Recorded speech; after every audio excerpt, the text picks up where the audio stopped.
Sylvie Di Giusto, my human crush. Welcome to the show. Thank you very much for having me. This is such an amazing tradition. Can we do that every single year from now on that we reconnect? I love hope this. so. Yes. You know, it's interesting. For those that haven't listened to the last show, take a minute, listen to it. The link is in the show notes. You and I had the opportunity now 2 Novembers ago to sit down. We met over dinner, which was such a wonderful dinner. We got together for a podcast. We've spoken a few times since. You are that person that just, it's not even that you ooze confidence. You're just that person that I want to be around. You're such a joyful person, a happy person, and wildly energetic. So it's great to have you on the show. Thank you very much. Can you do me a favor, Eric? Can you record this for me as a ringtone for my phone so that I hear it every single time somebody calls me? I love it. I think I did the same thing with you last year. You had this glorious compliment for me right as we got started. Speaking of last year, we talked about themes for the year, and your theme for last year came up when we met at the event that we were at. Your Mhm. theme for last year was 4 variations on the question, what on earth are you chasing? Mhm. How did you do trying to understand and overcome or sort of identify what that was in 2024? I failed. Mm. I totally failed. First of all, I didn't find the answers, and it's the first time ever that throughout the year I was so bothered by that theme because I didn't know where to go with it. I was so clueless that I changed it. Oh, and what did you change it to? And that says a lot about that year. I changed it to Better Days Are Coming. Mm. I was sitting in my car and there is a song actually, Better Days Are Coming. And I realized actually probably that should have been my year or my theme for this year. And then I thought, why did I pick a theme where everything in my brain told me, oh my God, I have to find the answer to this question. And I just couldn't find it right now. Maybe I'm going to find it in the future. I don't know. I hope that I'm going to find it. But as fulfilling the past year was in many areas. There were so many areas where I thought, especially on a personal level, oh my God, I hope better days are coming. I hope better days are coming. I hope better days are ahead of me. And that had a lot to do with, I live in Florida. We had devastating hurricanes. I was impacted personally by them. And although the damage to our property was minimal, I experienced the first time to have to leave my peaceful home, not because I wanted to, because I had to. We evacuated in the past, but more out of convenience. I have thousands of Marriott points, and I'm so lucky I can just take the kids out of, the stressful situation and we go somewhere. This time we had to leave. And I didn't know if I'm going to come back to my peaceful home. My very best friend lost her husband. My best friend lost his American dream, my brother of living with me. So there were just so many personal things that out of a sudden popped up in my personal life that I hoped, oh my God, I hope better days are coming. The political situation, I'm such a devoted American. I am so grateful and happy that I have the pleasure and honor to live here, to be one of those dreamers that you welcomed in this country. But that was not an easy election, no matter on which side of the equation that you are. It was just a very stressful year. And so I changed it. into better days are coming. And I hope they are coming because now it's over and now it's 2025. 2025, January 3rd, when we record this conversation. You know what's so interesting? I've not done a podcast because of the holidays in a little while. And my very first question to open the show is, what are you most grateful for? And just as you started answering your theme for last year, I thought, oh man, I've already messed up for the year. I've already messed up. I forgot to ask her. But when you talk about better days are coming, it seems like such a great opportunity to then ask you that question. What are you most grateful for today? Today, I am most grateful for the lessons learned during 2024. Hmm. Those lessons that I'm not going to repeat, and those lessons that I'm going to repeat. So talk to me a little bit. We did an intro to you. We talked about your work. Hopefully, a lot of our listeners have listened to the last conversation. You are an incredible author and keynote speaker. But as we dive into today's conversation, maybe even before we do that, what is your theme for this year? My theme for this year, and I'm going to commit to this. I'm not going to change it because it's so important and it's so easy, is less is more. And how are you going to live that out? You know, the past year, I have written 10, actually 11 books. My first ever book, The Image of Leadership, was published 10 years ago. And while 10 years ago, I thought that it's the picture perfect book, and back then probably it was, when I now look at this book, I think, oh my God, what was I thinking? But I have grown a decade. The world has changed during the last decade. And I really didn't feel comfortable anymore having this book out there. So I had two options, either to bury it and let it just disappear or to update it. And then I updated it, and I was very proud of the first version of the book and extended it.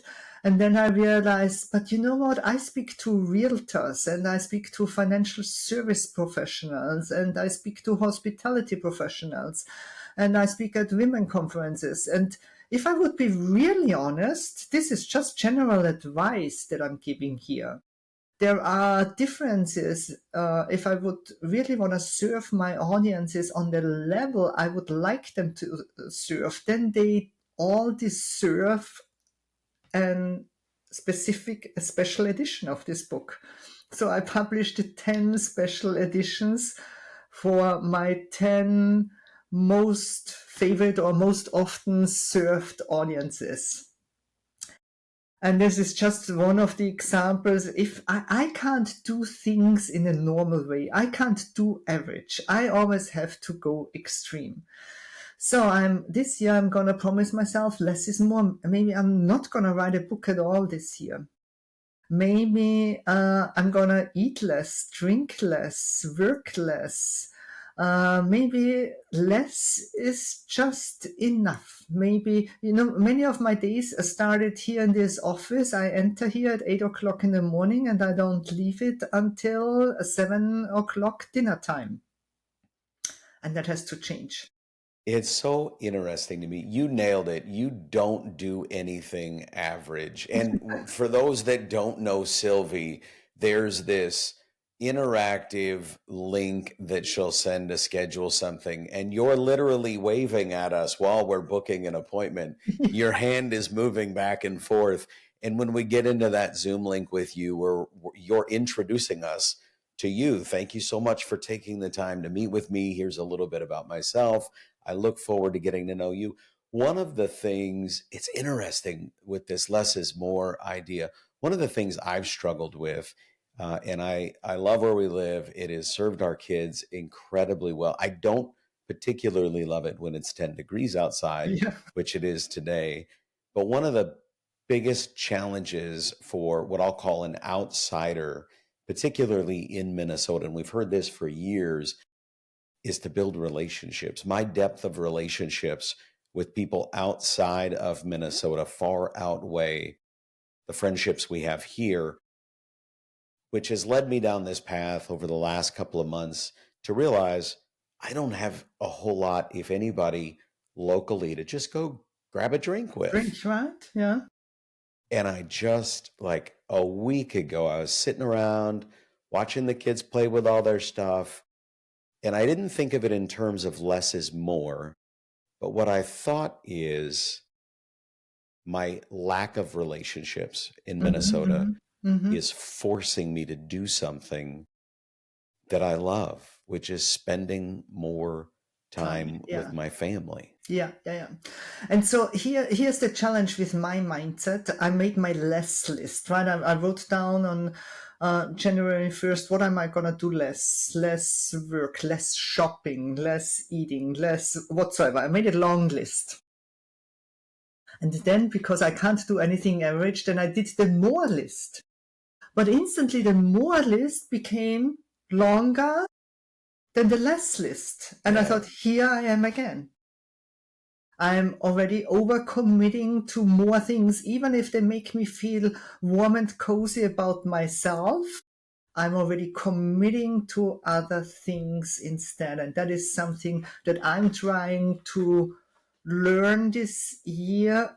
Maybe nothing is good enough. Could that be? Is nothing even a thing?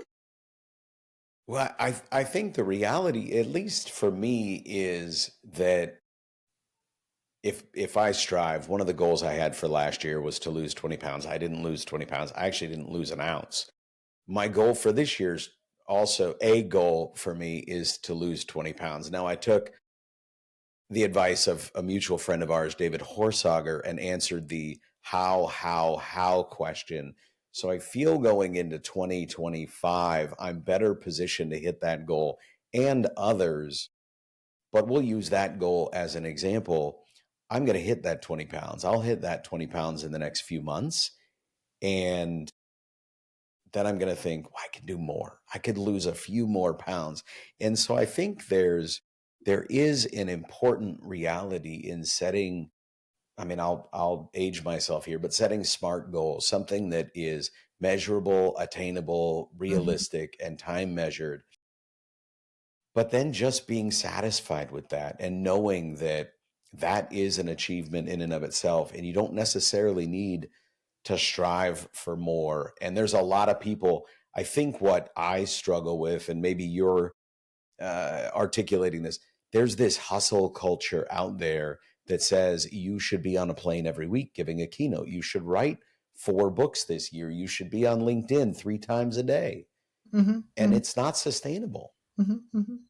It is not. It is not. And when you take a, I mean, I just did my bookkeeping or looked through my bookkeeping and figured out I have 38 subscriptions for tools, right? And then I have to remind myself, less is more, because what is really, am I using 38 tools every single day to produce something for, I am not.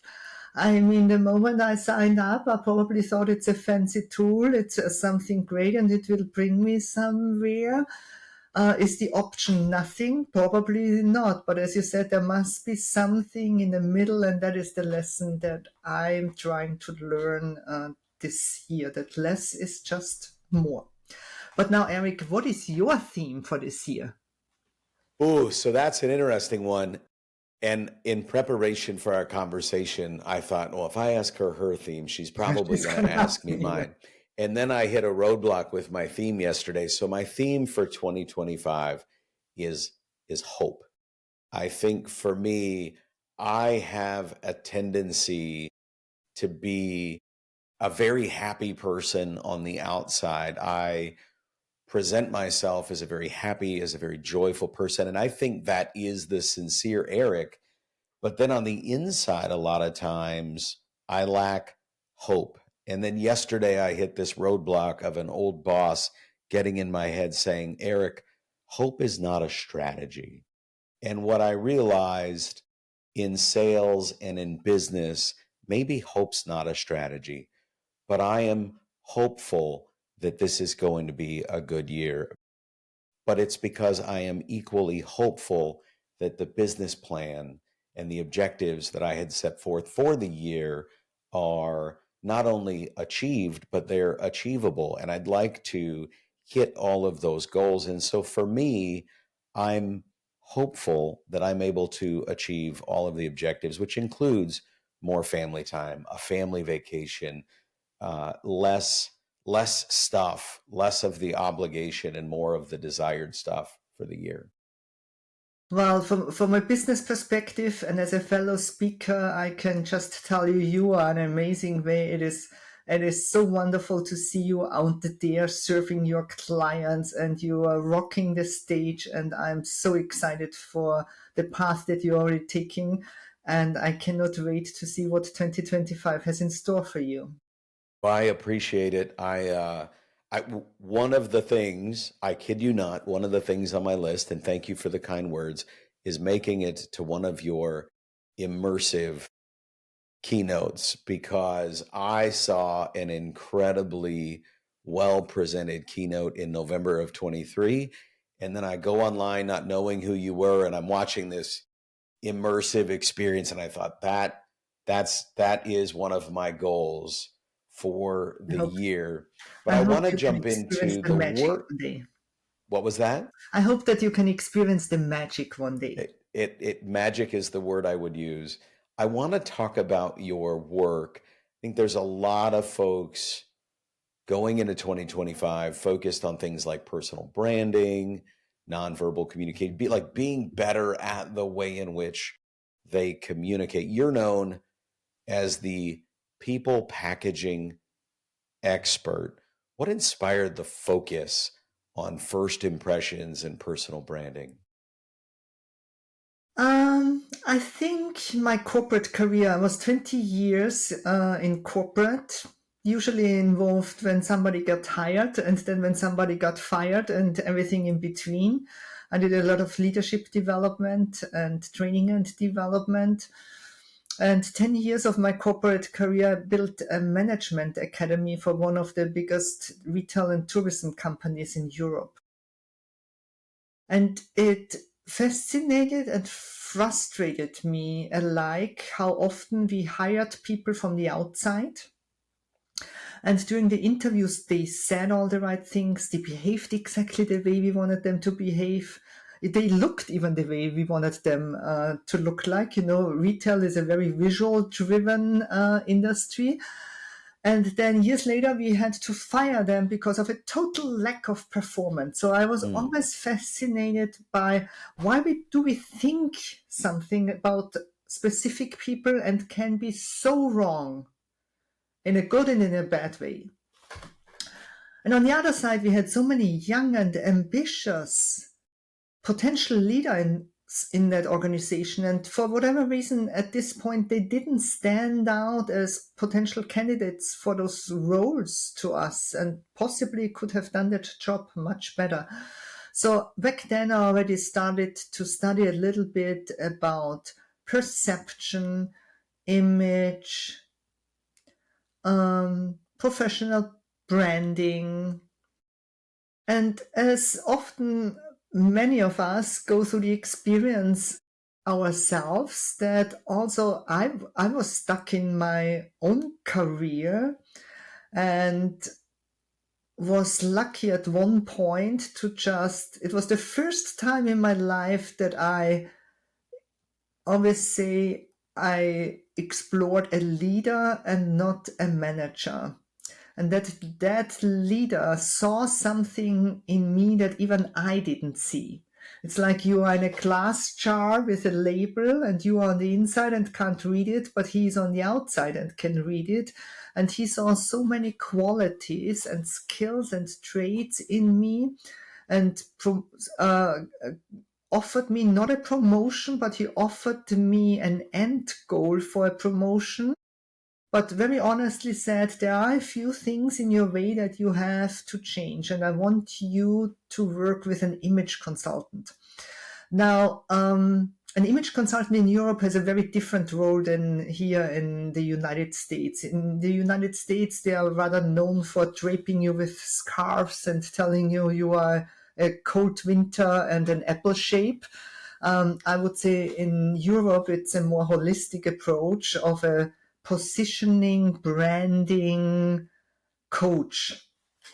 And I went through my own transformation, and I saw the impact it had on myself, and just very much got fascinated by that work. And so when I moved basically overnight to the United States and had to decide what I'm going to do with my career, I had two options. Either I go back to corporate or I do something on my own. And I decided for the later. And I thought, what am I passionate about it? What am I good at? And I thought it's the later one, although I was very wrong, because the first years, as we all know, when you become a business owner, you have no clue what you are doing. You just try to serve everybody with everything. And until I finally committed to this topic, then everything changed. Let me ask you, I saw something on social. It's been in the last couple of months. You are standing in front of your closet, and for anybody that knows Sylvie, follows you on social, or has seen you before, you're brightly colored, you're brightly dressed, you're out there. People see you. That first impression, which we'll talk about in just a minute, is very bright and outgoing. I want to know, before that, I think in that social post, if memory serves, you wore a lot of black, a lot of white, sort of muted colors. Mm-hmm. I want to know not just the impact that you saw your new look had on others, but what did that new look do for you on the outside? It did two things. First, it gave me a huge push in self-esteem and self-confidence, because out of a sudden I had a look and I knew what that look is. I had a style. You know, one of the most difficult questions somebody could ask you is, what is your style? And most people don't know it. And out of a sudden, I could verbalize it. I could describe it. I could find things and ignore the rest. I could ignore the noise because I knew what I was looking for. So it gave me a huge push in self-confidence. And that, you know, the clothes, the look, the style, that is just the tool. But the self-confidence then shows up in your behavior and the words that you use, in everything that you do. So that was the first gift. The second thing is it gives you space in a room when you enter. And that is particularly important as a woman if you work in rather male-dominated areas like I did back then, on a level where you walk into boardrooms and there are all men or mostly men, and if there are other women, they try to blend in. And if there is one thing that you want to avoid, it's blending in. Think of Tetris for a moment. Do you remember Tetris, that game? Absolutely. Yeah, where the pieces fall down and you try to find the spot where they fit perfectly and then they lock in. But what happens when they lock in? And they disappear. The row disappears. And in your corporate career, you don't want that to happen. You want to be noticed, you want to stand out, you want to be visible for the right reasons. You know, if you just stand out for the purpose of standing out, then you do something wrong. Or if you stand out for the wrong reasons, then you do something wrong. So it gave me the opportunity that all of a sudden, when I entered the boardroom, people saw me. I was there. Before that, I was that gray, beige, navy blue mouse that blended in. Nobody noticed when I entered the room. And even worse, I did things like I entered the room and I made sure that everybody had coffee and that cookies were on the table. So, and those were behaviors that I had to change to position myself instantly as somebody like, I'm here and I'm here to talk business. Talk to me a little about attire and sort of a general backdrop in a virtual world, right? COVID happened. A lot of us are working from home. A lot of us don't walk in to boardrooms the way that we used to. I'll tell you personally, nothing bothers me more than jumping on a Zoom. Someone's got a virtual background that is very distracting and they're wearing a t-shirt or a hoodie. To me, it's important to dress the part as if we were having that business to business or face to face. What's your take on all that? Yeah. So the pandemic gave us a beautiful gift. And that gift, in my opinion, is that we all understood that the world is not picture perfect anymore. And that, yes, we know we have to look into the camera every single time, and 90% of the time we are trying this. But if somebody doesn't do it picture perfect, we became forgiving. Imagine 10 years ago, your kids would have walked through a meeting. It would have been a scandal. After the pandemic, it was kind of that cute incident where everybody laughed, right? Imagine your dog would have parked 10 years ago, or your cat would have walked in front of the camera. After the pandemic, as long as you still, you recovered from those things quickly, the world has become very forgiving. I'm going to tell you a fun story about one of my incidents later. And I feel like with things like that virtual background, you're doing yourself not a favor because you are pretending to be picture perfect. And it looks even worse because half of your ears cut off and your hair looks weird. And you are trying to cover up what? If your office is so messy that you can't show it, your virtual meeting is not your problem. Then clean up your office anyways.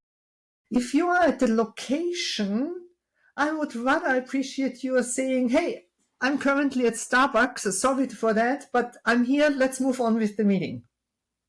Right? Or if you are, I don't know, in your kitchen, why don't show me your kitchen? It says something about your personality. So I absolutely agree with you that I'm not a big fan of virtual backgrounds either because they seem to be superficial. And as I said, I feel like the pandemic has gifted us with the fact that we have become way more forgiving in our virtual interaction. Now, So if I pitch a $7 million project to you, then I have to prepare anyways. Then hopefully I realize that my messy office might not even be the right place to present to you. So occasion is key. let me ask you about attire. It's you're known for saying things like we all make judgment subconsciously with as little as we're within as little as 7 seconds. To me, I know that I do that. I know that I do that live and in person. I also know that I'm going to do that over Zoom or a Mhm. Teams call. So I'm always fearful of dressing the part. You got to put a polo or a sweater or a dress shirt or a jacket on. Again, the same way that you would present yourself out of the office is the same way that you should. You just mentioned that everybody gets a little bit more freedom because of what we all experienced in COVID. How would you suggest we dress for, I'll call it business meetings that are virtual? The same way you would dress as if you meet those people in person. So I don't think that there is a huge difference.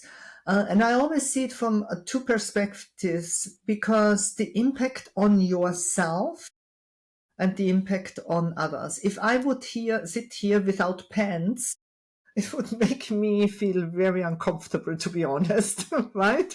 It would have an impact on the way I present myself to you.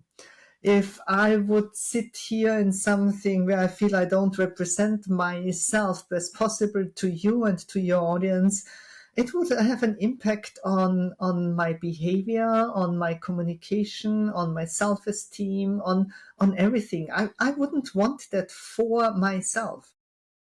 And then it shows how much you respect the audience, how much you respect the person on the other side. If I would have shown up to your interview today in my pajamas or in workout clothes, you also would have thought, hey, Sylvie, you knew about that interview Yeah. since a week.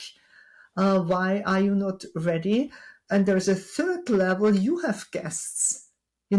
We are currently, I always see it this way, we are taking away 30, 40 minutes out of the lives of your guests, your listeners. And we have to show respect to them. And I don't want them to be distracted by the way we look. Let's shift gears a little to cultural differences. I would say even more so when I got into the world of keynote speaking, but I would say in general, I speak to people all over the world at least a few different times a month. How do cultural differences influence the way first impressions are formed? And what advice would you have for leaders in what I'll call diverse environments? Yeah, absolutely. There are cultural differences, generational differences, gender differences, so many differences. And there is no one size fits all formula. I always struggle when interviewers, not you, ask me questions like, give me one tip. Give us one tip to build instantly trust. And I say, I can't, because it depends. I think one of the most important skills nowadays is situational awareness. When you enter a room, read it. And if there are different cultures present, you need to read the room. I tell you an example. In some cultures, a smile in certain situations is not appropriate, while in other cultures it might be. In some cultures, physical distance in between is very different interpreted than in other cultures. So there is no one size fits all formula. And even if you buy yourself a book that says how to appear, behave, and communicate in Germany, not all Germans are the same. Not all Germans are not funny. There are funny people in Germany. Very often we are caught in those assumptions that we make about cultures. And Americans think about Germans quite different than Chinese people think about Germans, and vice versa. So I'm not a big fan about those one size fits all cookie cutter approaches. So I always say, read the room, read people, situational awareness. You will never know what is the right way to interact, other than you can do your best to control it, rather than walking in totally unaware and just appearing, behaving, communicating on autopilot. As we move into 2025, I think there's a lot of people. In fact, I will say I've seen this over the last couple of years. You do a tremendous job. I think I do an okay job. Personal branding. When we were on social media, particularly LinkedIn 5 years ago, it was we're building our company's brand. We are helping drive their narrative, their initiative. And what we've all seen a lot of on LinkedIn or social media in general is this idea of building your personal brand, not in an effort to go against the stream at work, but in an effort to build yourself up for your future aspirations. How important is that in today's day and age that we work to build our personal brands? Absolutely important. Now, I think there is a difference if you are a business owner or if you have a corporate career, if you work for an organization. If you work for an organization, if you have a corporate career, then probably you can, if you want to, limit your social media actives on a picture perfect, profound, very well written LinkedIn profile. And that doesn't mean that I don't encourage you to sign up for Instagram and TikTok and Facebook and X and what other social media platforms are out there, because I want you to own your name. I want you to own your handle, because if you don't own your name, somebody else could one day, and you don't want to risk that. But you don't have to use all of them. But you need to be out there in some way, shape, or form, because even if you aren't out there nowadays, this is somehow suspicious, right? Do you have something to hide? What's wrong with that person? Why don't I find something about that person? And you're losing an opportunity to position yourself in a way that when people search you, and they do search you, that you can create a first impression that opens doors for you. We always think about, especially as business owner, how can we use our personal brand online to make business? But we never think about how much business do we actually lose because of our personal brand or the lack of. So even as if you have a corporate career, have at least a LinkedIn profile. Own all your handles on other social media platforms. Own your URL, even if you don't have a website out there. So as a business owner, I think throughout the last year, it has a little bit changed. And maybe I'm a little bit influenced and biased by less is more, right? But what I have noticed, and I'm trying to execute that myself, I think on social media, people have become a little bit tired of the thousands of quotes, the thousands of pictures, the thousands of flip through. Here are 5 tips to, because everybody did the same. And I did it too, because it's what everybody did. And while it's important to be out there in terms of personal branding, what I see is a shift that people want to go back to consuming more human, personal things about you as a business owner. They are actually, if they need 8 tips to create whatsoever, they're gonna find it already. There's nothing new anymore. It's probably already on YouTube or on TikTok. But what they're not gonna know is, how does Eric Brooker actually work behind the scenes on his next book?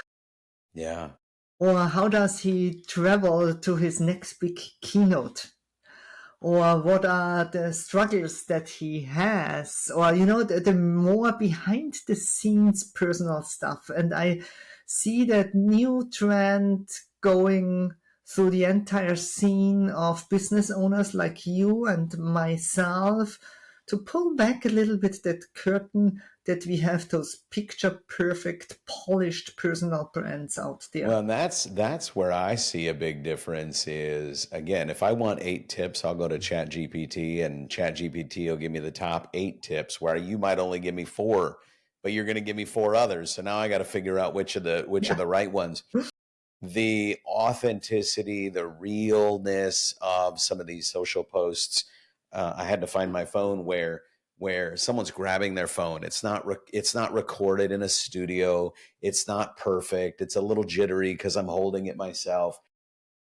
But I'm getting to know you as the Mhm. as the individual that I've chosen to follow on social.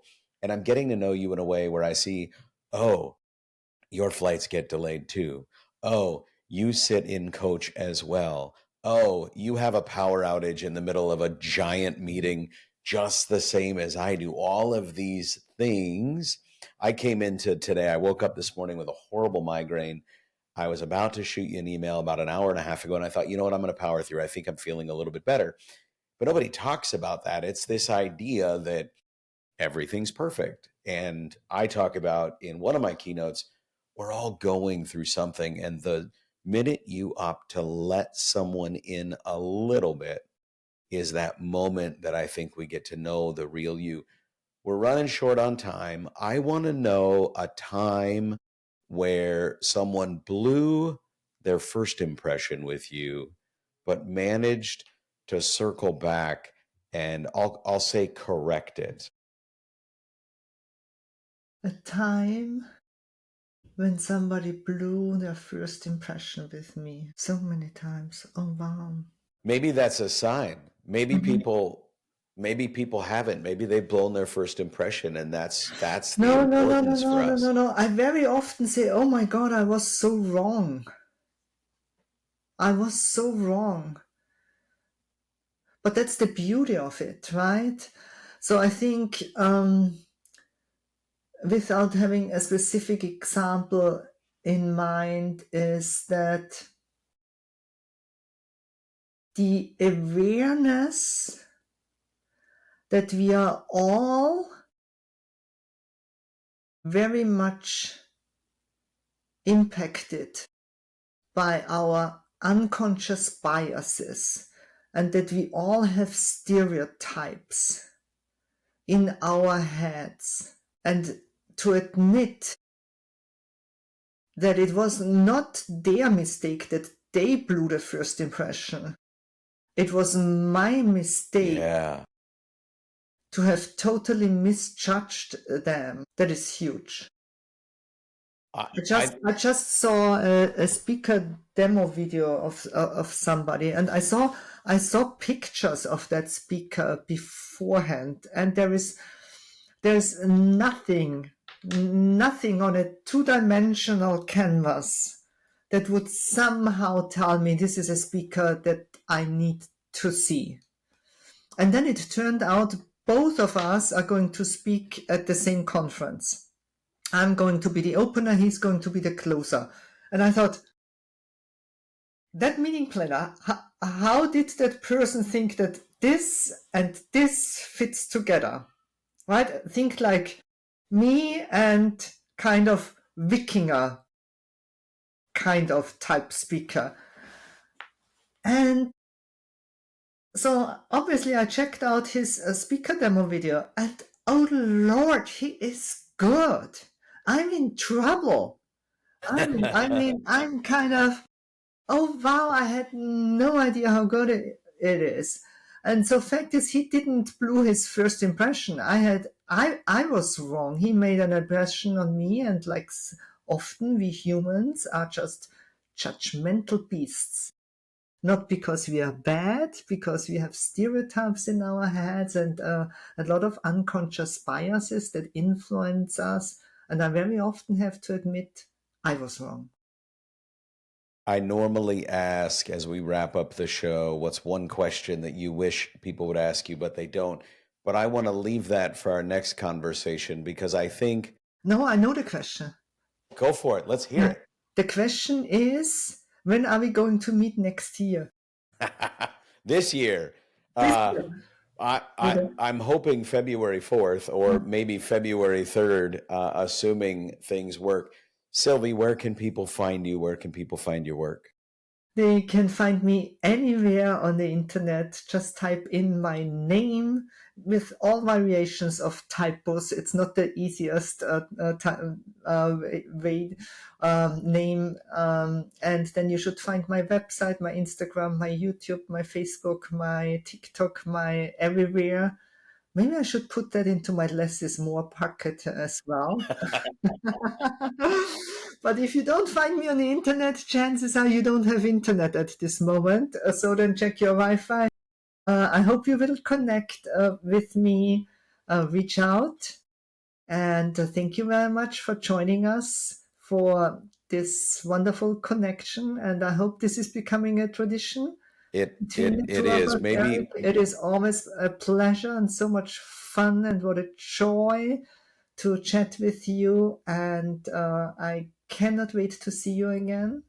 And I cannot wait what hope brings to you in 2025. I love it. Thanks so much for coming on the show.